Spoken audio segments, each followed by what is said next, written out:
I'm concerned I look ridiculous with sunglasses on, and also managers don't usually speak on camera, so this is doubly problematic. But this could be the beginning of the video. Well, how did you get here today?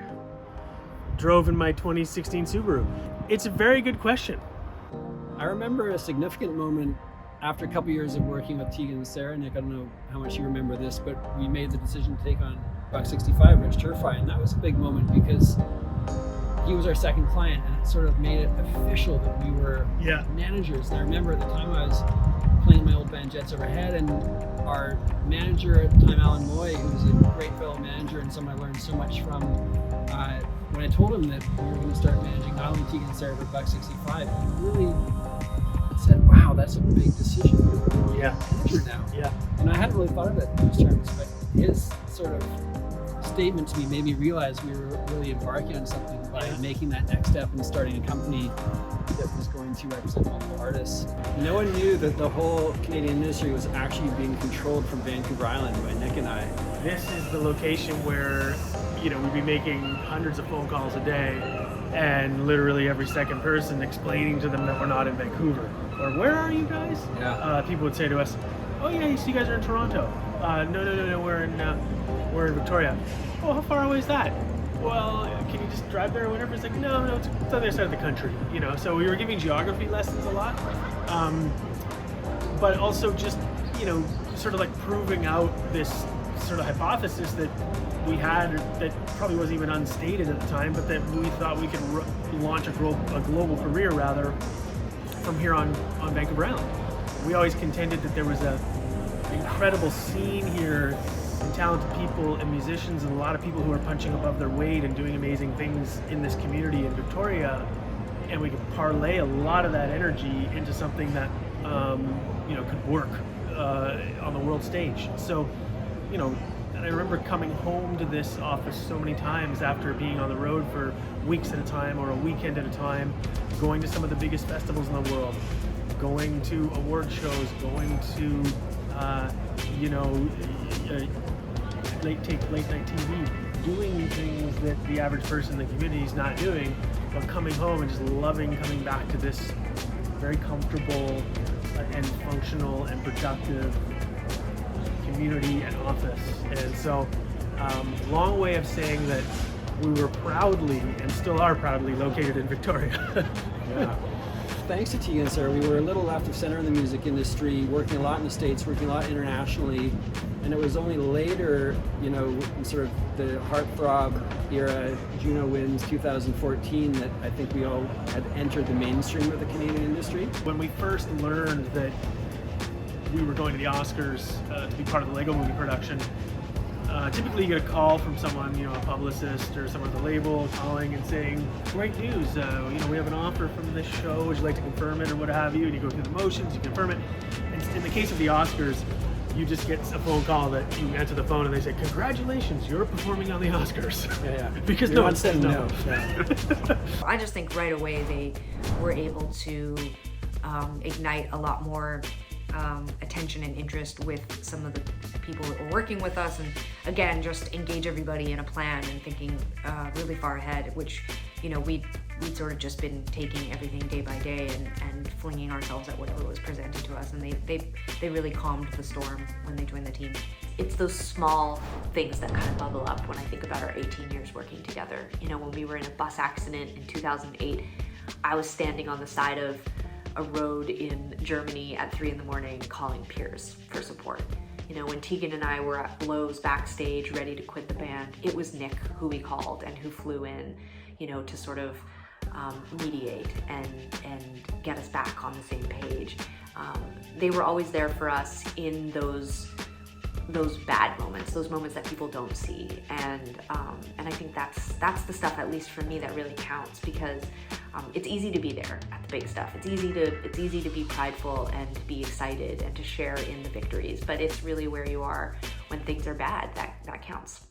I remember in the summer of 2008, sitting in a Maple Leaf lounge. I can't remember if it was the Vancouver airport, maybe Toronto, but we're in the lounge, living like kings, and we're waiting to board a flight to Beijing to play an event for the Olympics of all things. And I remember sitting there thinking, how could it get any better than this? Right now, I am living the life. I'm living the dream. I'm eating free cookies. And then the phone rings, Nick's phone rings, and it's someone from the CBC offering me the job as the host of the Drive show. Nick had hooked up my audition a couple months before. He set the whole thing up. I have the best job in the world now. And once again, I owe it all to Nick and Piers for working hard, setting the whole thing up. They helped me get my book deal, everything. I owe it all to these guys. So the first time we met Nick, he took a chance on us. He said, "I'll book this band," and he brought us out to Victoria. It was our first time outside of Ontario as a band. You know, much like our own situation is better when Sound Clash, Nick and Piers provided a nice yin and yang kind of balance with their approaches and the way that they attack work and the way that they look for new opportunities and the way they see the same situation. You know, they provided so many different perspectives for us. They're up on old stuff, they're up on new stuff, and you're willing to share it with us all the time. So that can only make us stronger as a band. I've always been in awe at their ability to avoid the boxes that this industry sometimes builds to contain artists. As a matter of fact, I would argue that Nick and Piers have built their reputation and their career by being the guys who dismantle those boxes. They work so hard to make sure that their artists are put in a position that they can explore and flourish in a whole world of creativity. It's a really special talent and gift. I want to say a huge thanks to three very important people who have worked with us for years, Nick, because we wouldn't be here without the support of our colleagues. Very true. All the way back in 2005, we took on our first employee, Kim Persley, and subsequent to that, we started working with Chris Hibbins and Colin McTaggart, and they have all been integral to our work as managers. This honor is really an honor for all five of us, I think we can safely say. And so we thank Kim, Chris, and Colin for everything you've done alongside us in the past 18 years as managers. And thank you to the MMF and everyone involved in this fantastic organization for giving us this honor.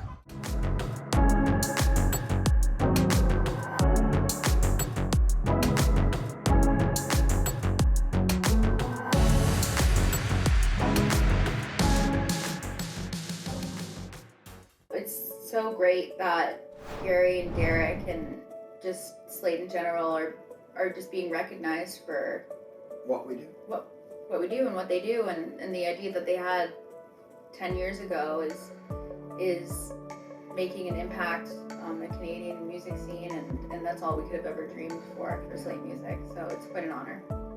It's your shot being our most important tool for finding and developing artists. We wouldn't be anywhere without that, and that was really all Gary and Derrick.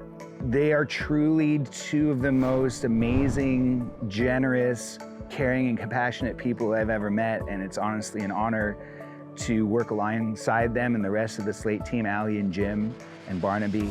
Some of the projects and achievements I think we're most proud of all together as a team at Slaight Music would be Theo Tam's career, the momentum that we've managed to get with him, Theo finding his authentic voice and changing the narrative about his career and creating really exciting and compelling music. Jalea, who's been with Slaight Music for some time and helping her find her way in the cosplay world and also into new music. Ryan Langdon, Kadima, Notify, Jessica Mitchell. There's been so many, Kayla Diamond, Sam Drysdale. They're all finding their path, and they have a team at Slaight Music, and particularly Gary and Derrick, who believe in them in a way that other companies wouldn't be able to. There's so many things that Gary and Derrick have been involved in, And not only on the music side of things, but on philanthropy, I've seen Gary do amazing things for amazing organizations, and it's humbling to be so close to people that have accomplished so much, and they make me want to learn more and do better. And I think that that's probably the best part about being part of the Slaight family. They really lifted me up in terms of like helping me get adjusted to the music scene. They've found my management for me. They've helped sort of curate records and singles over the years, and I'm so grateful for that. We first met Gary and Derrick when we won the Slaight Music It's Your Shot competition. We were 14 and 15 and we were super nervous, but Gary and Derrick were just so welcoming and they just made us feel at home. They have been so supportive of our career, and yeah, just really great and helpful to two teenage girls who are really nervous and not very experienced in the music industry. I'm kind of one of the Slaight music OGs. I think I've been with you the longest, or close to the longest, and it's been such an honor and a privilege to be a Slaight music artist outside of the professionalism and all the resources that you both continually offer up to all of your artists. You also invest personally, and I am so grateful to both of you for that. I know for us, earlier in our careers, we played at a little club in Toronto called the Dakota.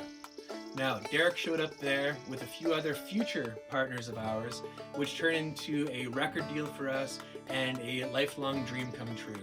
Derrick and Gary are kind of incubators for Canadian music, and they kind of took us under their wing and kind of helped other people sit down at the table. So that's one of the things in Canadian music is nobody wants to make a move until other people are sitting down at the table, and they were the first people to do that. So we are eternally grateful. Gary and Derrick, you guys have been so supportive for so many Canadian musicians over the years, and we were certainly no exception. We couldn't have done what we've done without you. You got us started, and for that we will be forever grateful. It was an incredible moment for us after winning a Juno Award, our very first Juno Award in 2019, to get that Juno and bring it to your offices and go full circle and thank you for everything that you've done for the three of us. You are incredible friends, you are mentors, you are leaders, and you are the reason the Canadian music industry keeps going. So I've had the pleasure of knowing both Gary and Derrick for a few decades now. Gary I used to be scared of and intimidated by. Now I am mostly inspired, though he can still be scary and intimidating. Derrick and I were both EMI employees under Dean Cameron. That's where we first started to get to know each other. We were both running promo departments, him at EMI and me at Virgin. And Derrick was always there. I had lots of questions. I needed lots of advice. He was a mentor and a friend, and that's where we started our bond, and it's been growing ever since. But the Polaris Music Prize, for which I'm a founder, was doing okay, but needed some dedicated support to solidify the operation of the prize. Gary came on board very early on, and with Derrick on the Polaris Board of Directors, it's been able to annually fulfill the mission of rewarding artists for the quality of their recorded work. But it's not just the financial support, but the advice and the additional help wherever needed. They've always been there to offer wisdom, connections, but also to back you up if you feel really strongly about going against the flow, no matter what the decision is. They've just been steadfast in their support. Winning an award like this for them is honestly the least this industry and the artists can do to thank Gary and Derrick for who they are.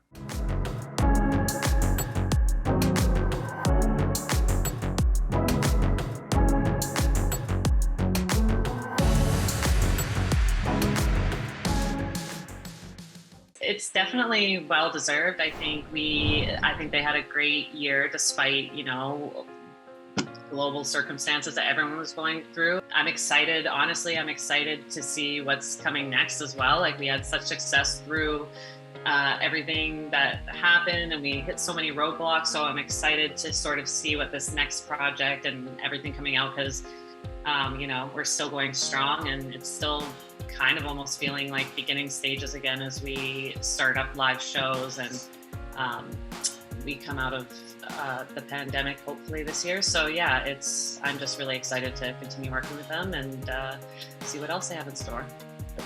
Besides obviously advising on PR, a big part of what I do is try to advise on strategy. And this is when Jessie was unsigned. There was visibility around her. She had major industry co-signs, and people were rooting for her, but she just hadn't had her artist moment yet.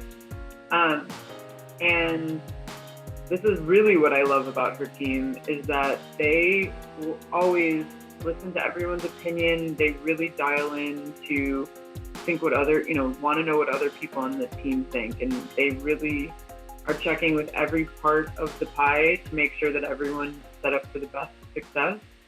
I just remember Louise and Jessie going office to office, meeting with a bunch of music execs and label execs, and this is before Figures, the Figures coming out, and Jessie just performing her music, like guitar and just performing. Artists usually go to meetings and just press play and play label or music execs their music, and that's that. But they honestly just went door to door and met with people and played pretty much live. I think one of the most exciting things for me as the head of the Junos is always getting to meet young emerging artists like Jessie and their management teams. And I really got to know Byron and Mauro quite well because of Jessie and her music. And it's been so exciting to see young people come into this industry and do things differently and create a pathway for their artists. And it's been really great getting to know both Byron and Mauro, as well as Jessie, obviously, because we've had a chance to intersect a number of times, and I hope that continues on for future Junos as well.